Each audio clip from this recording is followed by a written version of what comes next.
Prav gotovo je bilo potrebno vložiti veliko truda, energije, da ste zbrali vse to gradivo o posestnikih Bornovih. Ja, pravzaprav je bilo res kar obsežno delo.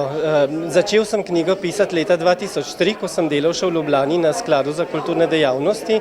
Takrat sem se v resnici začel bolj srečevati s Tržiškim muzejem, kajti v Tržiški muzej sem prihajal, ker tukaj nekaj gradiva hranijo, veliko sem ga pa seveda iskal tudi drugod, predvsem po časopisih in pa tisto, kar se meni zdi, da je najdragocenejše pri tej knjigi. Torej gre za zgodbe in spomine predvsem starejših Tržičanov, ki so se Bornov v resnici še spominjali, pač iz svojega otroštva ali pa od pripovedovanj svojih staršev, starih staršev in tako naprej. Tako da knjiga na nek način predstavlja rodbino Born, ampak po drugi strani ne želi predstaviti samo te rodbine, ampak želi predstaviti duh časa, v katerem so živeli, tudi ljudi, s katerimi so se srečevali, dejavnosti, s katerimi so se ukvarjali, kakšen kruh so dajali ljudem, kako so se ukvarjali z dobrodelnostjo, kakšno delo so ponujali in na nek način govori o življenju v Tržiču, torej ne samo o Bornih v Tržiču, ampak o življenju, kakršen je bil v Tržiču tam od konca 19. stoletja pa do druge svetovne vojne. Torej, včasih so v Tržiču drugače živeli in prav to ste vi opisali v tej knjigi Bornovi v Tržiču. Kako so bili oblečeni, kaj so jedli, skratka vso zgodovino. Seveda, o tem je govora in tukaj so se pokazale te velike razlike, ki so veljale tam do druge svetovne vojne. Namreč Bornovi so bili baroni. Se mi zdi, da si danes človek težko predstavlja, kako so nekateri v tistem času skromno in revno živeli, brez električne razsvetljave, zelo skromno prehrano in na drugi strani, kako so živeli Borni v svojem gradu, kjer so imeli tudi recimo zimski zelenjavni vrt, ki so ga ogrevali in so tudi decembra jedli jagode in pozimi zelenjavo, se prehranjevali z divjačino, z ribami, pravzaprav s hrano, kakršna je bila v Evropi takrat na dvorih oziroma v meščanskih hišah v navadi in te razlike dejansko so bile zelo velike.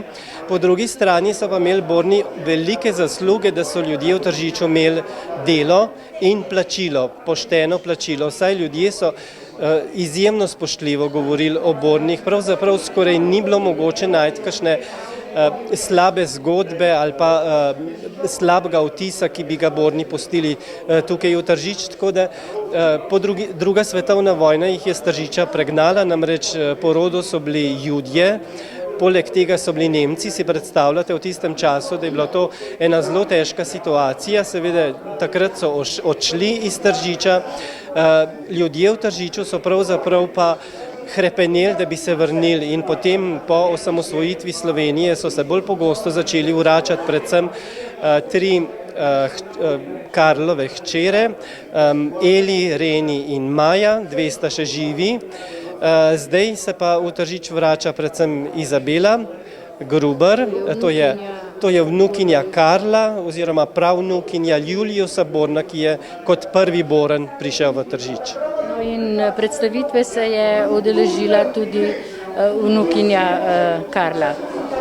Ja, predstavitve se je udeležila, ona je bila tudi pobudnica v resnici, da je ta knjiga nastala. Ona me je pred leti prosila, če bi bil pripravljen napisati to zgodbo o Bornovih. Jaz sem se takrat tega lotil, sem privolil in je potem tudi pomagala v resnici ves čas zbirati gradivo, se pogovarjati z ljudmi, iskati informacije in podatke, tako da je bilo v resnici eno skupno delo. Veliko ljudi je sodelovalo in pomagalo pri nastajanju te knjige. Kako pogosto se vnukinja vrača nazaj v Tržič? Zdaj pravzaprav kar mesečno prihaja, tukaj ureja gozdove, pač to dediščino, nekaj dediščine so Bornovi dobili nazaj in ona opravlja s to dediščino, tako da v Tržiču ima hišo in se redno vrača in tukaj tudi seveda preživi en precejšen del svojega življenja. Sicer pa živi na Tirolskem? Sicer pa živi v Meranu, na Tirolskem v Italiji.